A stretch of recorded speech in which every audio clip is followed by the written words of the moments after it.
Aegyptus, le dessous du sable.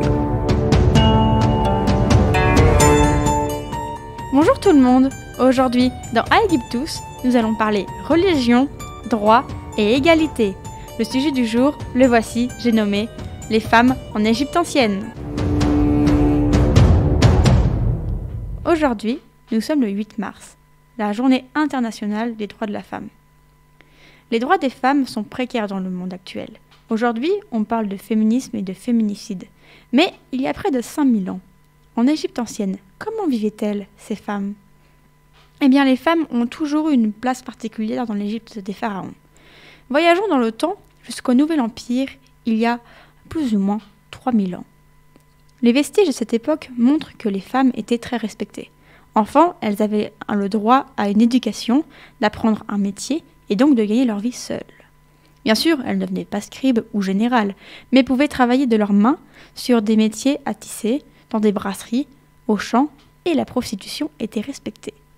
Adultes, elles pouvaient apprendre un métier ou devenir prêtresses, elles pouvaient se marier et divorcer librement, et avaient leur part de l'héritage lors des décès et des dédommagements lors des divorces.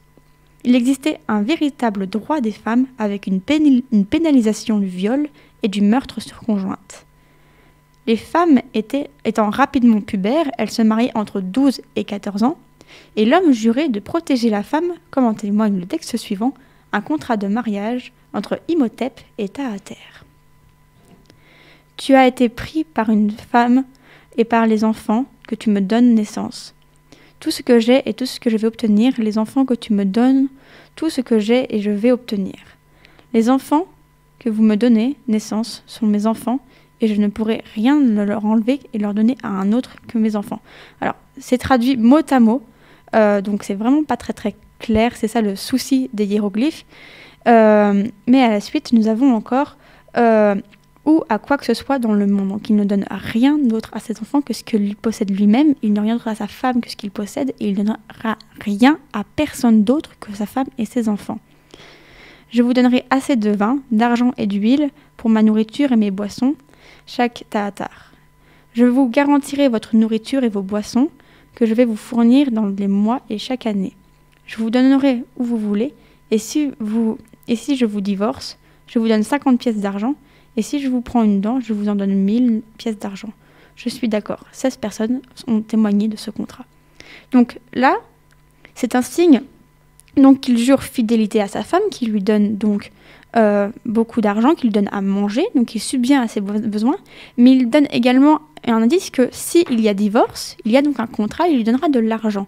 Mais s'il la frappe, il lui donnera encore plus d'argent, puisque c'est un motif de divorce tout simplement, et deuxièmement parce que c'est extrêmement violent et c'est exactement donc puni par la loi. 1000 pièces pour une dent. Alors imaginez ce que donnerait un homme actuellement lorsqu'il bat sa femme. Le mariage est donc un acte fort qui lie jusqu'au divorce et jusqu'à la mort. Certaines femmes divorcent même de nombreuses fois et cumulent ainsi les biens. On retrouve d'ailleurs des témoignages de certaines femmes qui sont mariées jeunes, à 14 ans, qui finissent veuves à 16 ans, sans enfants, se remarient une première fois, puis une deuxième, et à chaque mariage obtiennent une maison de la part de leur père, et à chaque divorce, une maison de la part de leur mari, et donc cumulent les terres et deviennent très puissantes. Et donc, en se penchant sur les célébrités de l'époque, nous retrouvons l'histoire d'Akhenaton et de Néfertiti, un couple plutôt célèbre, qui se sont mariés très tôt. Ils étaient probablement demi-frères et sœurs ou cousins-cousines, et ils ont ensemble 6 enfants. Puis, du jour au lendemain, après de nombreuses réformes politiques et religieuses de la part du couple dans tout le pays, Néfertiti disparaît de la vie publique. Pouf, plus rien. Et le pharaon s'affaiblit, car sans sa femme à la beauté fatale, parce que Néfertiti était considérée comme une des plus belles, on retrouve le buste de Néfertiti au musée de Berlin, qui est probablement un faux, mais rien n'est sûr. Et donc, sans cette femme à la beauté fatale qui savait charmer le public, eh bien, Akhenaton, il n'est plus rien, car on sait aujourd'hui qu'il n'était pas de toute première beauté. Et donc, plusieurs hypothèses s'ouvrent alors. Divorce, assassinat, fuite volontaire de Néfertiti, que s'est-il passé ? Dans son livre La Reine Soleil, Christian Jacques avance l'idée que la reine est devenue aveugle à force de regarder le soleil, et se serait donc retirée pas que le peuple perde la foi en le dieu soleil, puisque le dieu soleil était le dieu qu'Akhenaton voulait imposer. Alors si le dieu soleil rend aveugle la reine, plus personne ne va y croire. Et la religion donc et les femmes sont étroitement liées, il n'y a pas l'un sans l'autre. Et on remarque également, donc très très vite, que chaque dieu masculin a son équivalent féminin, que ce soit sa femme, sa sœur ou juste un équivalent. Par exemple, Bès, le dieu protecteur des foyers, qui d'ailleurs n'est même pas un dieu égyptien, il est originaire d'ailleurs, devient Besset, tout simplement. Il y a beaucoup de dieux et de déesses qui finissent en S, qui devient Esset.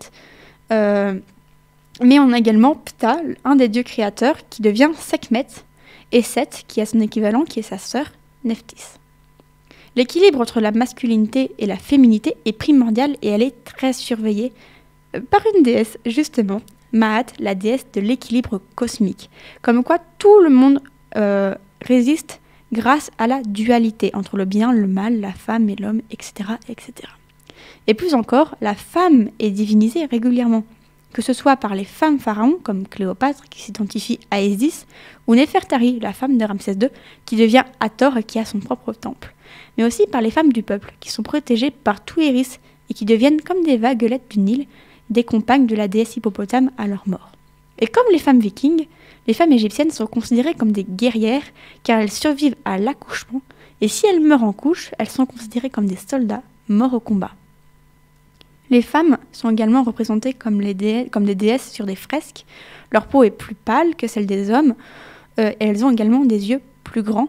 Elles sont donc plus pures. La pâleur, c'est donc la pureté, mais également le fait qu'elles passent plus de temps à la maison. Ça, c'est un côté un peu plus machiste des choses, bien évidemment. Et elles peuvent voir tout ce qui est tout ce qui est autour d'elles, parce que c'est quelque chose qui est très important, c'est la vision des choses. La vue est un sens extrêmement important chez les Égyptiens, et la vue chez la femme, c'est encore plus grand, c'est-à-dire qu'elles peuvent tout voir, son mari, leurs enfants, elles peuvent tout surveiller, la maison, c'est un pouvoir très fort.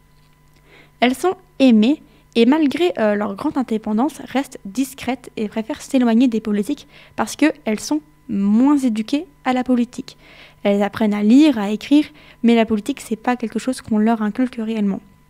Ce qui n'empêche pas des femmes comme Mout, l'épouse du général Horemheb, et de faire de lui un nouveau pharaon, le pharaon donc Horemheb, qui veillera sur l'Égypte en attendant qu'un nouveau pharaon, Toutankhamon, régnera à son tour, et Toutankhamon sera également dominé par une femme, son épouse, Ankhezén-Pahaton.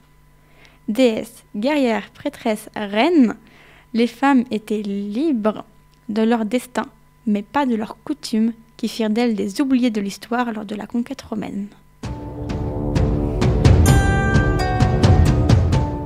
Bien cachés sous le sable, se cachent parfois les petits esprits qui font les grandes légendes.